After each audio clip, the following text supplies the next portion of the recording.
In the context of decision making, your ethics are your personal standards of right and wrong. They are your basis for making ethically sensitive decisions.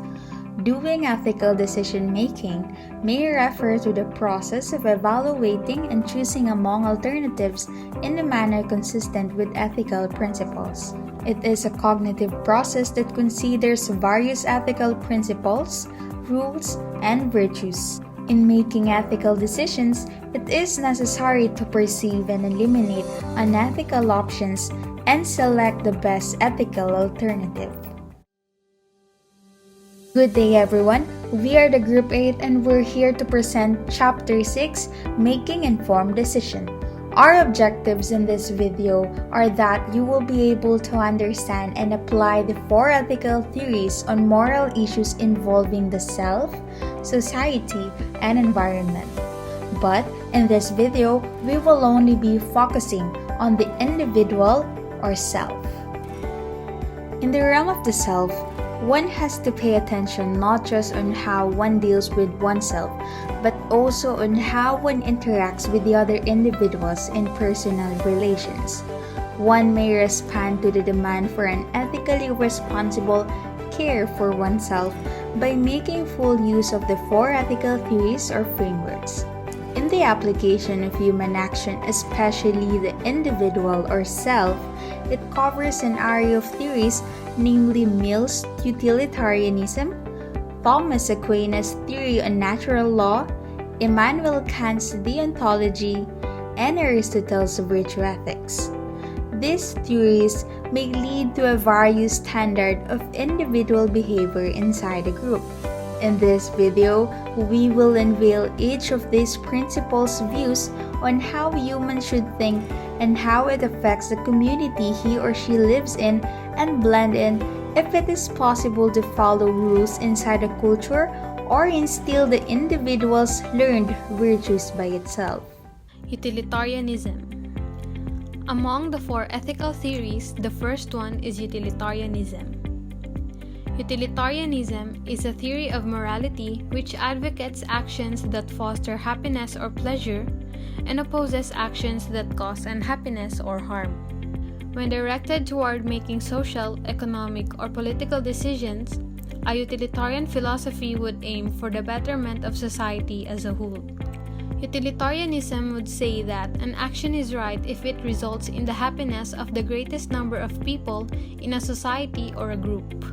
Utilitarianism is an ethical theory that determines right from wrong by focusing on outcomes. It is a form of consequentialism. It holds that the most ethical choice is the one that will produce the greatest good for the greatest number. It is the only framework that can be used to justify military force or war. It is also the most common approach to moral reasoning used in business because of the way in which it accounts for cost and benefits. However, because we cannot predict the future, it is difficult to know with certainty whether the consequences of our actions will be good or bad. This is one of the limitations of utilitarianism. It also has trouble accounting for values such as justice and individual rights. Individual self-interest. Egoism. When individuals are deciding what to do for themselves alone, they consider only their own utility. For example, if you're choosing ice cream for yourself, the utilitarian view is that you should choose the flavor that will give you the most pleasure. Natural law is a theory in ethics and philosophy that says that all human beings possess intrinsic values that govern our reasoning and behavior. Natural law maintains that these rules of right and wrong are inherent in people and are not created by society or court judges. Any action, therefore, that sustains and cultivates one's biological or physical existence is to be deemed good, while all actions that lead to the destruction of one's existence is to be called bad or evil. For example, when you choose to study and it helps to improve yourself, then it is good. But when you choose not to study and it has bad effect in your performance in school, then it is evil. It is stated that when your decision harmed oneself, then it is bad. But when your decision has a good effect on oneself, then it is considered good.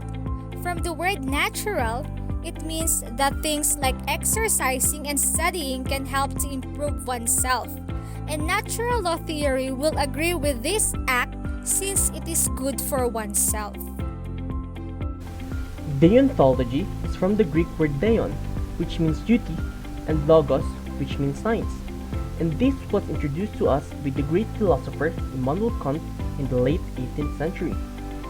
One of the distinctive features of Kant's ethics is that it focuses on duties defined by what is right and wrong.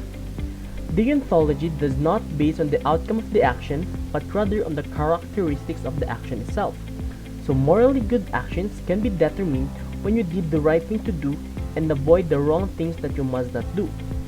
Also, there are some acts that we must do in order to achieve what we call the right thing to do, especially when we are experiencing a moral dilemma. And these acts is what we must do regardless of what will be the outcome out of it.